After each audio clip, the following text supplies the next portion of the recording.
முதலமைச்சர் போய் பிரதமரை பார்த்துருக்கார், முதலமைச்சர் விளக்கம் கொடுத்துட்டார். பிரதமர் விளக்கம் கொடுக்க வாய்ப்பு இல்லை. ஏன்னா பிரதமர் அந்த மாதிரிலாம் பிரஸ் கான்ஃபரன்ஸ்லாம் கூப்பிட்டு பேசுகிற வழக்கம் கிடையாது. பிரதமருக்கு சார்பாக அகில இந்திய பாரதிய ஜனதா கட்சியோ அல்லது அட்லீஸ்ட் தமிழக பாரதிய ஜனதா கட்சியோ இல்ல இதெல்லாம் பொய், இதெல்லாம் இது தப்பு, பிரதமர் அந்த மாதிரிலாம் பண்ண மாட்டாரு, நடவடிக்கை எடுப்பாரு, கண்டிப்பா கைது நடவடிக்கை உறுதி, டாஸ்மாக்ல எந்த விதமான காம்ப்ரமைஸும் கிடையாது அப்படின்னு சொல்வதற்கு என்ன பயம்? ஏன்னா பிஎம் மைண்ட்ல என்ன இருக்குன்னு உங்களுக்கு தெரியும், அதனால சொல்ல மாட்டேன்றீங்க. நீங்க அதுக்கு சொன்ன கான்ட்ராக்டா போச்சு வச்சுங்க, பிஎம் 10 டோஸ் வரும்.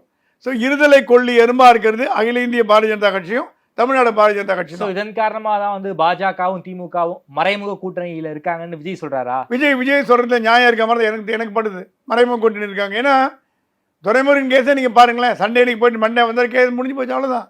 ஸோ டெல்லிக்கு போயிட்டு வராங்க. அப்போ பாஜகவின் மீது மக்கள் நம்பிக்கை இழப்பார்களா? கண்டிப்பா இழப்பார்கள். அது வர தேர்தலில் பாதிக்குமானா கண்டிப்பா பாதிக்கும்.